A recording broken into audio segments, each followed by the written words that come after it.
네, 안녕하세요. 김지혜입니다.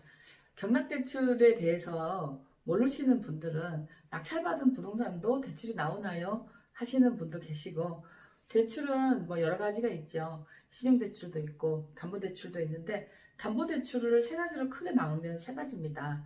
매매할 때 나오는 매매대출, 그 다음에 자기가 살면서 해당 주택을 담보로 잡히는 자기담보대출, 그 다음에 제가 오늘 말씀드릴 경락대출이 있는데요. 경매하시는 분들 중에 경락대출을 안 받고 은행의 레버리지를 활용하지 않고 현금을 내시는 분들은 극히 드물어요. 그런데 최근 들어 대출 규제가 벌써 한 20번 이상 나와다 보니까 이제 경락을 준비하시는 분들이 권리 분석만큼 금융 분석에 시간을 할애해야 되는 것도 사실입니다. 2019년 10월 14일 이전과 2019년 10월 14일 이전은 확연히 다릅니다. 지난 3년 동안에 있었던 부동산 규제가 개인에 대한 가계대출, 주택담보대출에 대한 규제였는데요. 거기에 해당이 돼서 이전처럼 대출을 받지 못하는 다주택자들이 법인이나 매매사업자를, 임대사업자를 내서 규제 전하고 같은 담보 비율로 사실 대출이 나갔어요. 19년 10월 14일부터 이제 법인이나 사업자도 똑같이 담보 비율을 제한을 했습니다.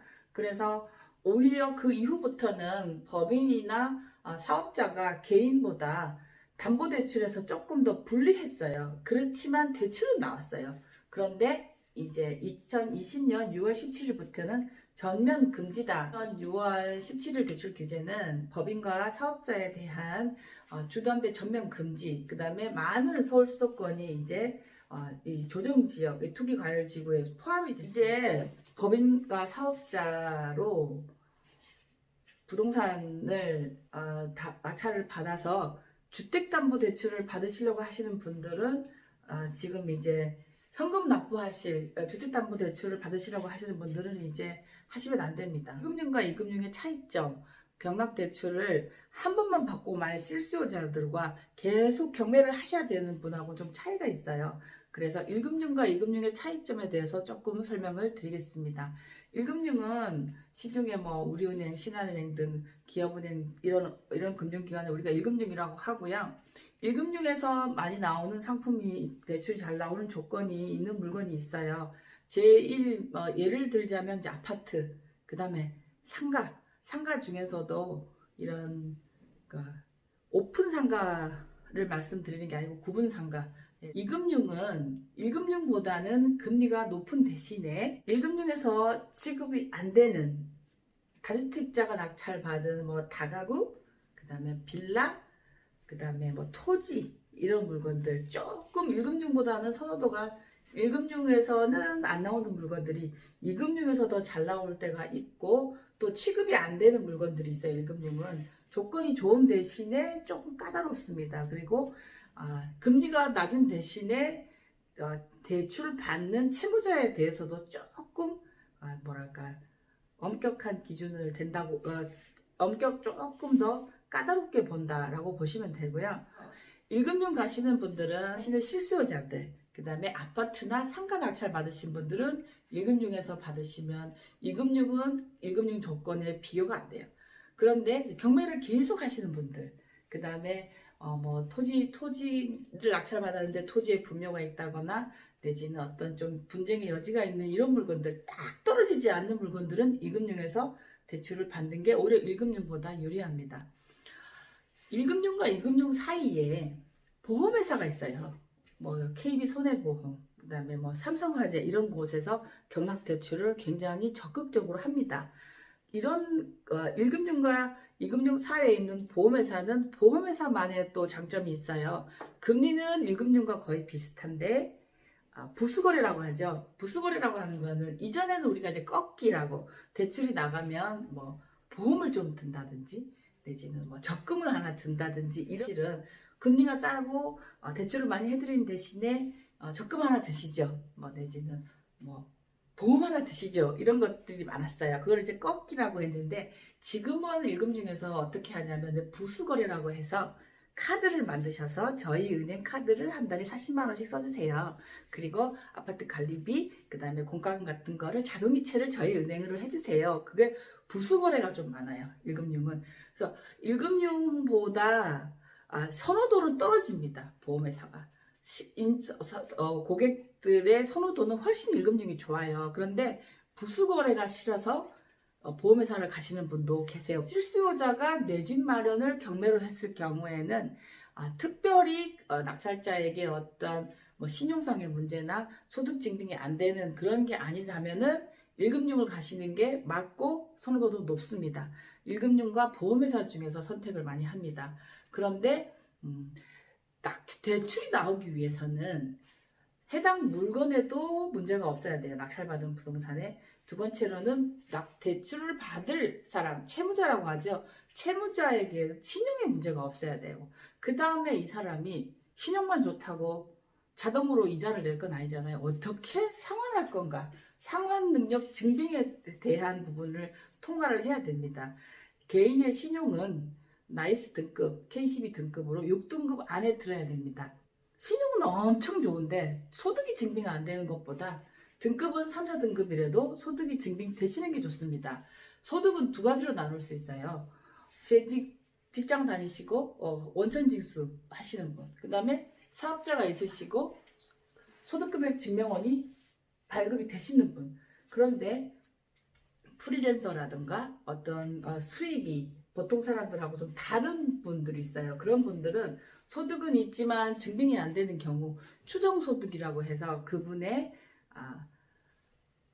개인 의료보험 납부액, 그 다음에 한 1년 동안 쓴 카드 사용액, 재산세 낸 것, 이런 것들을 모아서 이분이 이 정도 금융활동을 하시는데 다만 증빙이 안 된다. 그래서 추정소득을 소득으로 인정해주는 은행이 있습니다. 그래서 사람은 2.5% 금리를 대출을 받는데 3.5%, 1% 더 받아야 되는 이유는 본인의 상황, 채무자의 상황에 따라 다르기 때문에 거기에 맞는 대출 상품을 선택하시면 됩니다. 받은 분들이 질문하시기를 사건 번호를 주시면서 이런 물건을 내일 입찰을 받으려고 하는데 대출이 낙찰에 80%만 나온다면 낙찰을 받겠습니다.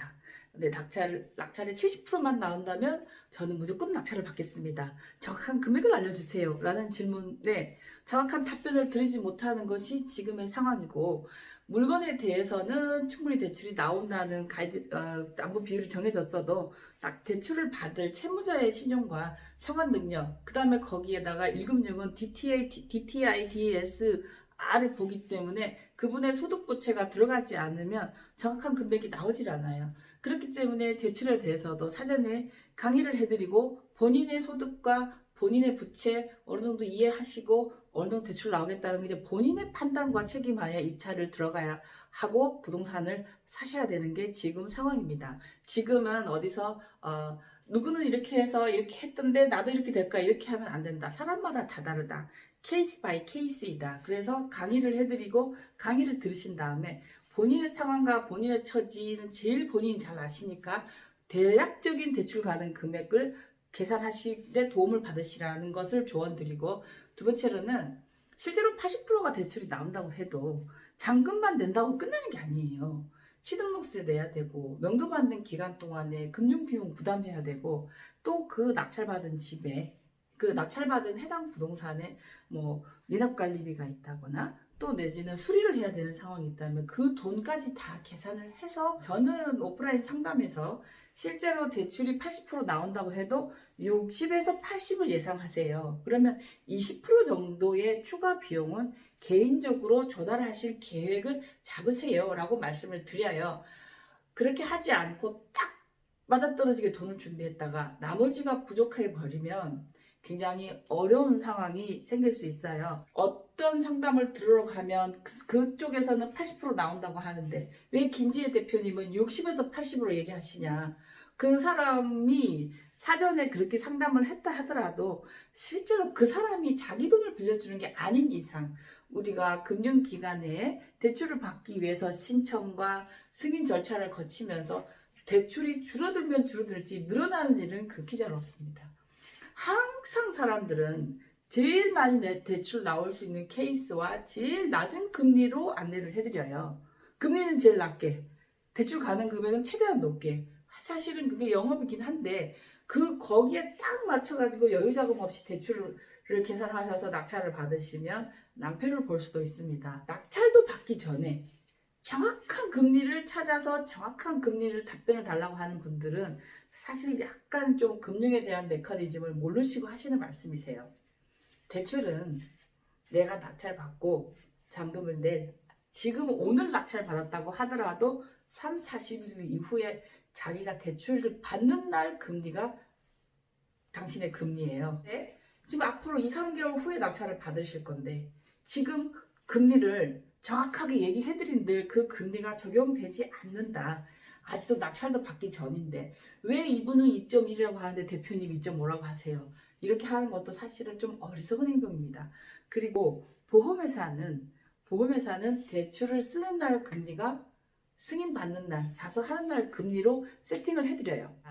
경락대출이 강의를 하자면 한도 끝도 없고 줄여서 얘기하려면 매우 간단합니다. 한 가지만 기억하시면 돼요. 낙찰 전에는 정확한 금액을 알기가 매우 어렵다. 낙찰 받고 나면 정확하게 알 수 있기 때문에 대출 가능 금액을 조금 보수적으로 생각하셔야 된다. 그 다음에 아무리 부동산 물건을 좋은 물건을 받으셨어도 이자를 내는 거는 채무자이기 때문에 채무자의 신용과 채무자의 상환 능력 증빙도 좋은 물건을 낙찰받은 것 못지않게 중요하다.